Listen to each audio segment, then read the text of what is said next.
Oslo Europe के तेजी से फैलते शहरों में से एक है। इस बीच नॉर्वे की राजधानी की विभिन्न चुनौतियों में से एक है इनोवेटिव आर्किटेक्चर। ओस्लो में पिछले 20 सालों में बड़ा बदलाव आया है। सिटी सेंटर में कारों की मनाही है। यहाँ मुख्यतः बंदरगाह के पास कई सांस्कृतिक इमारतें भी बनाई गई हैं। मुझे लगता है इससे ये और भी ज्यादा जीवंत, खुला और आकर्षक शहर बन गया है। आर्किटेक्ट एन मारिट लुंडे पिछले कुछ समय से ओस्लो की शहरी योजना के विकास पर नजर रख रही हैं। 1990 के अंत से ही ब्योर्विका वाटरफ्रंट इलाके में शिपिंग कंटेनर और भारी यातायात दिखता रहा है, लेकिन अब यहाँ लोगों, संस्कृति और पर्यावरण को प्राथमिकता दी जा रही है। इसका एक उदाहरण दाइशमान ब्योर्विका लाइब्रेरी है। इस 6 मंजिला इमारत का कार्बन उत्सर्जन बेहद कम है और इसलिए यह नॉर्वे के पैसिव हाउस मानदंडों को पूरा करती है। ये मेल मिलाप की जगह है, ओस्लो के निवासियों का एक जीवंत केंद्र। यहाँ हर कोई आ सकता है और इसकी बनावट भी सस्टेनेबल है। मसलन यहाँ पार्किंग नहीं है, आपको पब्लिक ट्रांसपोर्ट का इस्तेमाल करना होगा।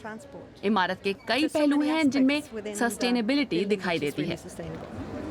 लगभग 4.5 लाख से ज्यादा किताबों और अन्य मीडिया के संग्रह से बड़ी बात यह कि लाइब्रेरी रचनात्मकता के लिए कई संभावनाएं भी देती है, जैसे 3D प्रिंटर्स, एक साउंड स्टूडियो जिसमें पॉडकास्ट किए जा सकते हैं और म्यूजिकल इंस्ट्रूमेंट। लाइब्रेरी के पास ही आक्रे ब्रिगे में नेशनल म्यूजियम है, जिसका बाहरी हिस्सा नॉर्वेजियन स्लेट से ढका है, जो एक टिकाऊ प्राकृतिक पत्थर है। आर्किटेक्ट्स को स्थिति से सामंजस्य बिठाना था। उन्हें सामने के नोबेल पीस प्राइज सेंटर को भी ध्यान में रखना था। और फिर बाएं हाथ पर बनी आक्रे ब्रिगे की इमारत भी तो है, इसलिए कई चीजों का ध्यान रखा गया था। और जब हम इमारत को देखें तो ये बहुत बड़ी भी है।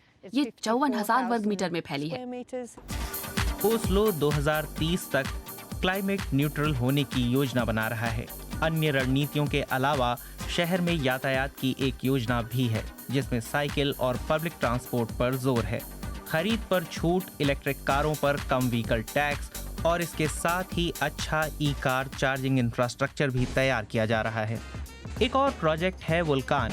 ये इंडस्ट्रियल पार्क है, लेकिन फिलहाल यह इलाका कार फ्री और ऊर्जा संरक्षित इमारतों वाला है। यहाँ मार्केट हॉल का एक इंटीग्रेटेड पावर प्लांट है, जो वुल्कान के लिए भूतापीय और सौर पैनल से ऊर्जा बनाता है। वुल्कान में ये बेहद खास है कि ये एक शहर के अंदर बसा शहर है और इसमें पुराने औद्योगिक आर्किटेक्चर का फिर से इस्तेमाल किया गया है। इसे नई इमारतों के साथ मिलाया भी गया है। इस तरह पुराने और नए का ये उल्लेखनीय मिश्रण ओस्लो के भीतर एक बेहद जीवंत केंद्र बन गया है। ओस्लो की ग्रीन स्ट्रेटजी से जीवों को भी फायदा हो रहा है। मधुमक्खी पालक अलेक्जेंड्र दूरिया ओस्लो की छतों पर 45 छत्ते रखते हैं। बढ़ती मधुमक्खियां इकोसिस्टम की सुरक्षा में मदद करती हैं। ओस्लो में एक नामी बी हाईवे भी चलता है, जो मधुमक्खियों के लिए पराग की सप्लाई करता है। बी हाईवे इस तरह है कि हमने पूरे ओस्लो सिटी सेंटर में चौराहों पर मधुमक्खियों के लिए फूल लगा रखे हैं, जिससे यहाँ मौजूद फूलों के मधु को पाने में उन्हें समस्या नहीं होती।